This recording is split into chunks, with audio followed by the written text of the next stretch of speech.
host of Timcast. Tim Pool joins me now. Ooh. How hot is it right out there now these days? I've never received more death threats. I've also got very serious security where we do our show. The threat level was so great. My team instructed me not to travel. I was unable to go to the memorial for Charlie Kirk. But, you know, Jesse, earlier just now you were mentioning the attacks that we've seen throughout the past weeks and months, but I want to make sure this is clear as it pertains to Jimmy Kimmel. The initial reporting was that advertisers and affiliates were upset. Sinclair said they wanted to bring the temperature down. None of that has changed. Sinclair and Nexstar are still saying they will preempt his show. As far as we know, advertisers are still upset. So what made the difference that brought his show back? Well, this is a little bit of speculation, but there was a terror attack on an ABC affiliate in Sacramento by what is reported to be a Democrat who opened fire on the building. And it's been reported by the New York Post that Sinclair pulled their Charlie Kirk memorial because of terroristic threats against ABC affiliates. So I agree with you. It's open season on people who are standing up, speaking out, or supporting Trump. But the left is also attacking regular people to force their will. And I think it's because they recognized Donald Trump won the popular vote. Normal people have spoken, and they're not tolerating their strange policies that are destroying this country anymore. I'm afraid an ICE agent's going to get shot. I'm afraid they're going to shoot him in cold blood. They're going to put a gun right to his head, and that's what's next. They're not going to just sit on rooftops and fire rifles. I feel like we're going to see blood in the streets if this continues to go the way it's going. Yeah, for sure. I think we have, especially with Charlie Kirk. It was horrifying. And, you know, I want to make a point because, Jesse, I was watching The Five earlier, and we hear this a lot from liberals, that these studies show the right is more responsible. But see, this is a trick. I don't think you and I have any problem condemning some fringe white supremacist. That has nothing to do with what we believe or what we support. No one in the mainstream Republican Party is going to defend those guys. But the person who shot Charlie Kirk, his ideology was so in line with the Democratic Party that AOC went on the floor of the House and denounced Charlie Kirk in much the same language. This is what we are seeing from run-of-the-mill moderate Democrats. That's actually what has me more concerned. Yeah, and the leadership, it says nothing. Hakeem's out to lunch, Pelosi's out to lunch, Schumer doesn't even know what's going on. And that's the real problem, because the crazies have now taken over. All right, Tim, stay safe. Good to talk to you. You know, to Jesse's Let's bring in Florida Governor Ron DeSantis. Governor, you see Gavin Newsom. That the leaders are out to lunch. I think the leadership has changed. The people that are actually setting the tone for the left or for the Democrats now, they are people like Ilhan Omar. They are people like and the old leaders are afraid of those people. Yeah. Absolutely, they're deathly afraid of the followers of those people, and so they've been usurped. I agree with you totally. All right, Tim Pool in the house. What? We got a great sponsor, my friends. It is Block Trust IRA. Check out blocktrustira.com/Tim. Cryptocurrency is here to stay. Block Trust IRA is making crypto accessible to everyday Americans looking to build retirement wealth. Their white glove concierge service walks you through the entire process. No overseas call centers, just real American crypto specialists helping you invest safely. What truly sets them apart? Block Trust IRA believes Bitcoin changed the game. Now AI changes the strategy. Their exclusive access to the award-winning Animus AI technology, recognized by Bitcoin Magazine as the #1 crypto platform among 1,500 plus global competitors.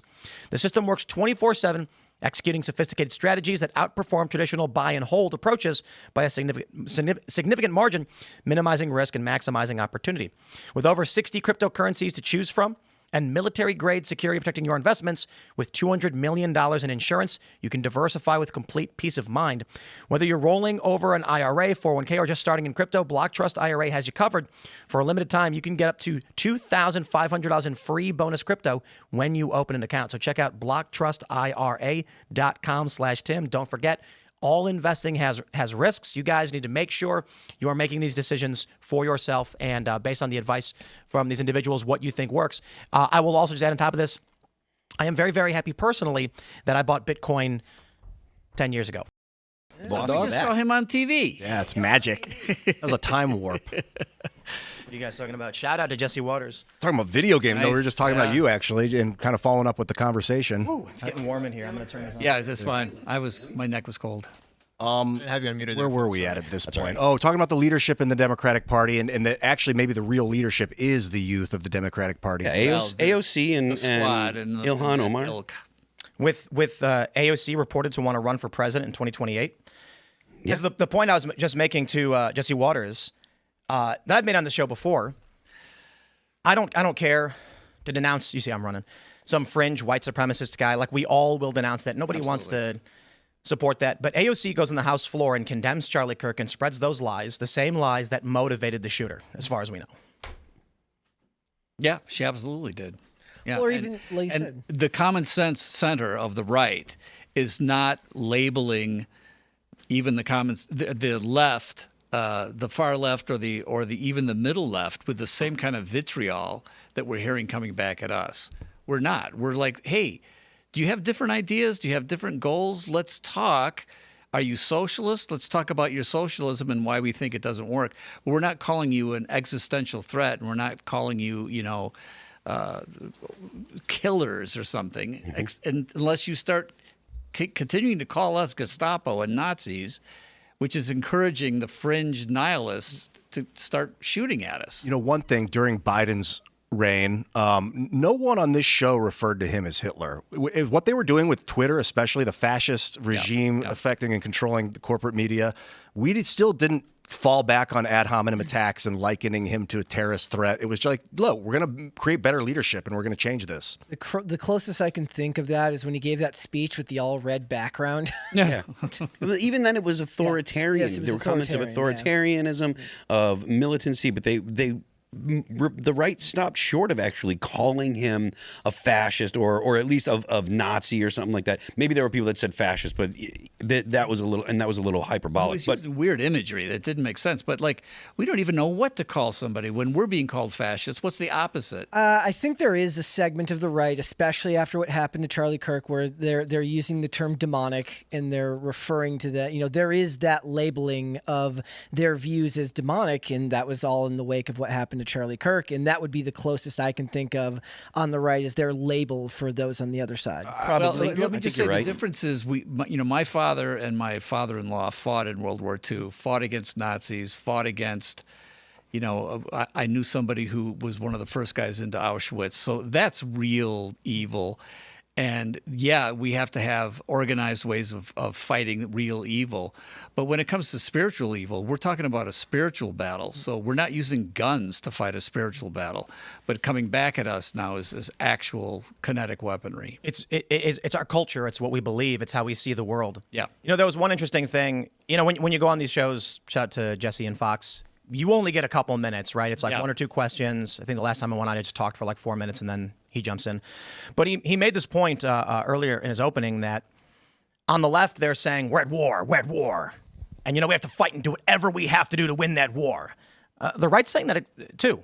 I think it's absolutely fine. There's going to be a lot of liberals, and they're going to say, oh, yeah, well, Alex Jones was saying that shit, just that. And I'll say, indeed he was. But I want to make this clear. We didn't start a war. I didn't. No. When they censored me and silenced me, when they accused me of lies and tried to smear me to my own friends and family, and then when they showed up to events that I was putting on and threatened to burn down theaters, I never went anywhere near these people. We tried having an event in, I think it's Pittman, New Jersey, and far leftists, Antifa aligned, threatened to burn the theater down. And so we had planned it for 9 months. 2 weeks out, they cancel on us. And he tells us to screw ourselves. We'll see him. He's like, I don't care. Nothing you say will change the fact they're going to burn my theater down. He's like, you can sue me for everything, but I'd lose my theater either way. I did not go to an Antifa club and threaten them. Yeah. They attacked me. Yeah. And so it's fascinating to see that we vote, we win. They attack. We vote, we lose. They attack.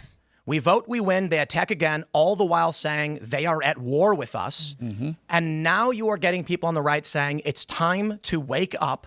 They are trying to destroy us. And that was a huge wake-up call with Charlie Kirk. But I do think Jimmy Kimmel should be a very serious wake-up call for everybody, in that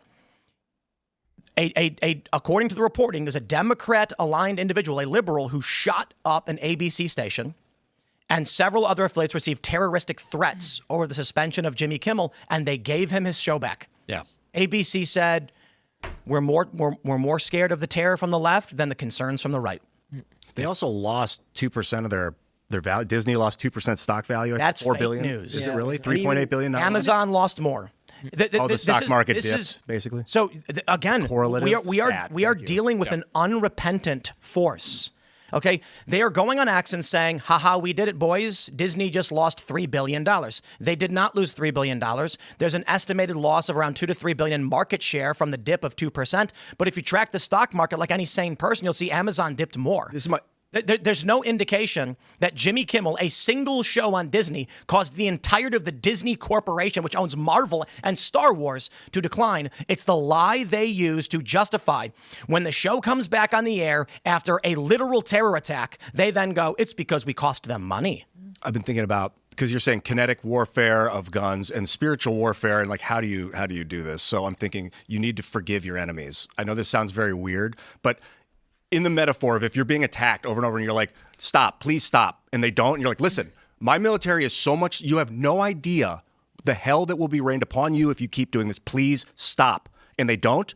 I forgive you for not knowing what you're doing, but I will still issue whatever it takes to stop that threat. Divine retribution. Yeah. And I don't hold any hatred for those people because they didn't know any better. But he's correct. Yeah, that's what I was going to say. To your point, that's exactly what we're calling for. We want the power, we want the government to use its authority to stop this behavior. Right. So by the way, the government is the place that has the authority to do it, and that is something we're depending upon. That's not the spiritual warfare. The government is not spiritual. It doesn't have to do a spiritual thing. That's where the Bible has set up the government as the authority that can do this. To Ian's point, there's a lot of people in the chat saying he's wrong, but he is completely correct. And I believe that there was someone on X who made a great quote that Jesus forgave the thief on the cross, but he did not save his life. The point is, Ian is making a great point. We are not the ones who hold hatred in our hearts and look at them and just say, you know what, I don't care anymore, I just hate you. We're the ones who say, forgive them for they know not what they do, and now round them up, arrest them, these are criminals. Forgive does not mean to just let them run roughshod over the country and destroy everything we love. Right. It means that we won't let ourselves be blinded by hatred. We will think logically and clearly, and we will build a better union and society. I agree with Ian on this one. Yeah. It absolutely means use all available legal and lawful authority to stop these violent terrorists and their threats. Just don't hold hate. That's going to blind you. It's going to confuse you. It's going to disrupt your logic. It's bad for strategy. And that's the funny thing, too, about the forgive them they know, for they don't know what they do is there's more than just the noble of I am going to be a better person and I'm going to remove that hatred from myself, but I'm not going to spare you. There's also the functional, the scientific, that when you are enraged, you don't think clearly.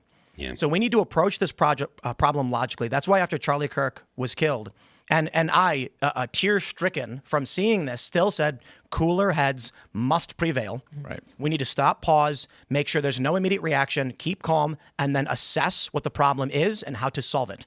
And I think that is now, especially with this morning, the terror attack this morning, I don't believe that we are looking at a simple solution. The Trump administration declaring Antifa a terrorist organization is good. He's apparently going to have another executive order targeting leftist organizations that are funding these things. I believe they should do all of that. However, I also believe that will escalate the left. That will push them. They will get angrier. But that is no excuse because the alternative is to let them burn everything down. Yeah. After we decide, we will use the legal means to stop terrorism. I mean, a man opened fire indiscriminately on a vehicle, and that's how 2 detainees ended up dying. Yeah. And the liberals are using that as though he must be right-wing. No, he was insane. He hated the right. He heard all of the rhetoric from the left. We need to stop these people with every legal tool we have, and we will be calm and collected about it and stern. And as they kick and scream like demons and banshees, we will not be moved. We will say the job must be done. Off to jail you go. And regarding this, using every legal means, I kind of brought this up before the show. I think about using evil to create order. And sometimes you have your alignment, maybe you're 70 out of 100 good. If you do some evil, it's going to drop your alignment by 10 points. But it may raise your order by 20 points. And we have to discuss openly about what evil we're willing to see and allow to happen. None. Because, many people will say, I'm only good, I'm only orderly, nothing. And then they turn a blind eye to the real evil because war itself is killing humans to create order. There is an evil act to create order, and there's a net benefit, ideally. Killing humans is not always evil. Yeah. Well, I think your definition of evil is problematic. So even the Bible says thou shalt not kill, and kill implies the term murder. If you have to kill to prevent a death of an innocent or self-defense, the Bible says that's fine, and it's not an evil. Now, in the big picture, let me just complete this. In the big picture, evil is in the world because man defied God. And so we have to turn back to God, but we're in the kingdom of Cain. This is where brother kills brother. This is the result of the fall. So if in that big picture, any sort of death is the result of evil, but it's not an evil act to defend the innocent. The way I see it is like murder will drop your alignment to 0. That is, do not ever, if we become permanent evil or permanent chaos, we lose. Do not murder. But killing in combat, it aligns with society. It's called alignment because we know that's their job. So it is evil, but it's not that evil. But it's well, not I think evil. killing It's is literally generally not. It's not. They say we're Murder, sinful. murder is murder is evil. I mean, no, listen. There's a different word in the Bible for murder and kill. Yeah. Murder is evil. Killing is not evil. I'm gonna speak. There's a distinction. Guys, I gotta speak video game to Ian. I gotta speak video game to you. Please. When the guys are red, when their names are in red, your alignment. Oh yeah, doesn't you drop don't, when because you're the rest of the human condition knows that what you're doing is righteous. It's like if you're killing wolves. Let me explain. Right, you guys are speaking in biblical terms. Ian's speaking Dungeons and Dragons, and I understand the point he's trying to make, but it doesn't apply to real life. And the analogy that I'll use is we'll use Skyrim for example. If the person's name is green and you attack them, your alignment goes down. If the person's name is red, you nothing. There's no change. And to bring it to reality for the sake of what your argument is, if someone is evil, they are acting to destroy, to harm others. There's a variety of reasons that they do this. Stopping them is good. Well, look at it's lamentable. We don't want people to die, but it's not evil to stop an evil person. It is just something we genuinely try to avoid doing. Let me just say this about the modern culture war and where we are. What we would describe as the right the whole time has been making the argument we can never be evil. And what do you see? Viral videos that are going viral right now, especially in the wake of Charlie Kirk's murder, of people on the right at various rallies being mercilessly beaten and not fighting back. Mm-hmm. There's Andy Ngo is a really great example. When he was in Portland and he's drenched in milkshake and bleeding from the ears, disoriented, he is not fighting anyone. He is simply trying to walk away. And that is a problem because evil triumphs when good men do nothing. And now the attitude has changed. And it's changed for one big reason. This right that we call it, which I don't even know if it makes sense. Yeah. Call it America, whatever. Said, we still will not go and attack leftists, go to their place of worship or business, whatever it may be, their DEI offices. They said, we're going to vote. We vote for you, Donald Trump.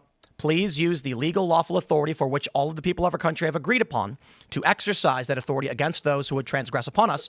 And he is now, and now we are saying, bring it on. But the thing about evil is it's how it aligns with the rest of people seeing the action. If people feel and think that it's evil, and 99% of the world thinks it's evil, then it is. Absolutely According to not. alignment. Absolutely not. That's why they call it alignment. It's how aligned are you with the rest of us. You're talking about the perspective of people.